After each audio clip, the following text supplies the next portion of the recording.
So my name is Chris Rogers, and I'm a professor here at Tufts University, and I wanted to talk a little bit about STEM education in the classroom. That is, learning science, technology, engineering, and math together as a one coherent unit. So the first question that immediately comes up is, well, why STEM? Why should we be teaching science, technology, engineering, and math in classrooms? And one of the first questions that comes up there is, what's the difference between science and engineering? And so I guess to start there, science is really trying to understand the world around you, whereas engineering is trying to change the world around you. So as we've seen over the last couple hundred years, engineering has made huge strides in completely changing the world around us, from transportation to the internet and sharing and communication. And it's important that as kids grow older, that they understand the implications of these change. To understand those implications, they need to actually understand something about how these decisions are made. How do we engineer? How do we problem solve? How do we invent? And that's what we want to see happening in classrooms. So this means opportunities for kids to drive their own learning, to kids to come up with their own ideas and their own inventions. And it's important that these are integrated experiences together. Instead of going to science class and then to math class and then to engineering class, that all of these feed upon each other to build a better story. So to take and learn science and engineering and mathematics and technology all at the same time is an integrated course as opposed to separate courses. And in fact, a lot of schools now are even looking at integrating the arts in there as well and talking about STEAM instead of STEM. As we bring STEM into the classroom, though, it's important for us to look at the science of learning, of understanding how the brain actually learns. How does the brain take in information, retain information, access information? And so if you look across the research of learning, you'll notice a couple of things very quickly. The first is that we don't all have the same abilities in sports. We also don't all learn in the same way. So what might have worked for you as a teacher to learn some material, or for you as an individual, might not work then for the person whom you're trying to teach. So the only solution is to take the different subjects and teach in many different ways. So through projects, through lectures, through experiments, and to try and make it so that at least one of these ways will access every child in the classroom. It's also important to recognize the difference between memorization and understanding. So typically, we tend to ask kids to regurgitate information to us. A lot of times, that doesn't necessarily mean that they actually understood the material. And can we find better ways of actually seeing if they've understood the material we're asking them to learn? In that understanding, it's important to understand that students construct, or individuals construct, their own knowledge. And so how do we actually get them to construct the same knowledge that we have, or the knowledge that we want them to learn? And then finally, one of the things that we spend a lot of time looking at is what really catalyzes engineering thinking.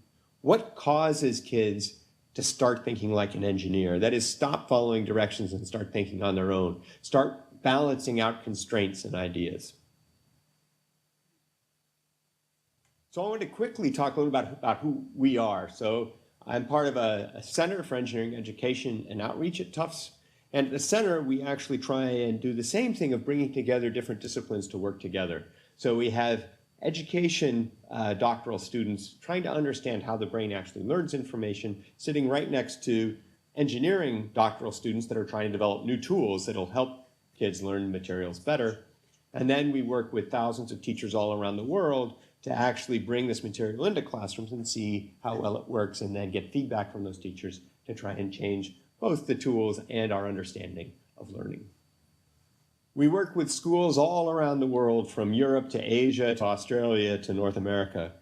And we try and involve more and more schools, more and more different cultures and backgrounds, because all of these help us look at learning in different ways. And in looking at all of these different ways in learning and all of the different research, one of the things that I've started to realize is that there are many different ways to teach, but to step back and think, well, what are you actually trying to do when you teach? And I think what we're trying to do is we're trying to take some idea, some story that we have in our head, and we're trying to put it in the head of our students. We have an understanding of how gravity works. We have an understanding of why a bridge works and so on, and we're trying to get the kids to have that same understanding. And I see it as sort of three different ways that we can get that understanding into the head of the students. The first is we can simply tell them our understanding. We can explain to them how we understand gravity to work, or the bridge to work. The second is we can show them, and that can be having them listen to other people's understandings. It can be having them follow a recipe of some form, whether it's building instructions or laboratory instructions, where they're still looking at our story, but they're interacting with a different way than just listening to us talk. And then third is to actually enable them to come up with their own story. And as they come up with their own story, to constantly argue our story with their story until we can realign their understanding until it is similar to ours. So there's no one right way to teach, and it's actually a balance of these three different things that make a great classroom, and that balance will change from person to person and from day to day. But you can think about there's some subjects that lend themselves more towards telling, such as safety precautions and so on, and some that lend themselves more to enabling, where you actually are trying to elicit opinions from kids. And sometimes eliciting those opinions should happen actually before you start telling what other people think. So if we're trying to explain concepts of, say, electricity, maybe have them play around with electrical circuits first, and through that playing around, they start to come up with opinions and with questions, and then you bring in the ideas of others. So what does this sort of balance between telling, showing, and enabling mean in the classroom? It's a different type of classroom than what we're familiar with. Most of the classrooms we know are ones where we spend a lot of time telling and maybe not so much time enabling. As soon as we start to enable, different things pop up. So we need classrooms where kids can take risks and fail. They can iterate again and again on their solution. As you come up with your own idea or your own understanding, obviously it's not going to be exactly right the first time, and so you have to continually test it, find evidence to support it, and through that iterate and make mistakes. We need classrooms where students can drive their own learning. So instead of the teacher determining all the things that the student is going to learn, the student determines some of those. If we can create environments where kids are taking risks, where kids are trying to solve their own problems, I think you'll rapidly see we come up with environments where there's no one right answer to the problem. So there's many different solutions that kids are finding as to how to solve the problem. This is important, and I think it's one of the basic fundamental attributes of one of these new classrooms, one that celebrates a diversity of solutions. So as opposed to classrooms today where everybody's trying to get the same right answer, we're looking for classrooms where everybody has a different answer. Because if everybody has a different answer, they'll start to learn from each other. And they'll start to ask each other questions and make each other think more about what they're learning. We also, I think, need classrooms where instead of making sure that everybody learns exactly the same thing, we get classrooms where different people become experts in different areas. So someone might be better at the artist's side of the problem. Someone might be better at the computer programming side of the problem. Someone might be better at the fabrication side of the problem. And how can we promote this distributed expertise instead of forcing everybody to learn exactly the same things? So I think now is a great time to actually start experimenting with a lot of these things in classrooms. Countries all over the world are very interested in how do we get STEM education in the classroom? How do we get our kids understanding how to invent and how to be creative and how to take those risks? So the first thing we need to do is we need to be able to have the room to experiment and try things in the classroom. That means when we talk about creativity of the child, we also should be thinking about creativity on the side of the teacher. Give the teacher time and space and resources to try out new things with his or her students, to experiment. We need to find more ways that we allow these students to drive their own learning, so become active parts in their learning as opposed to just passive receivers of information.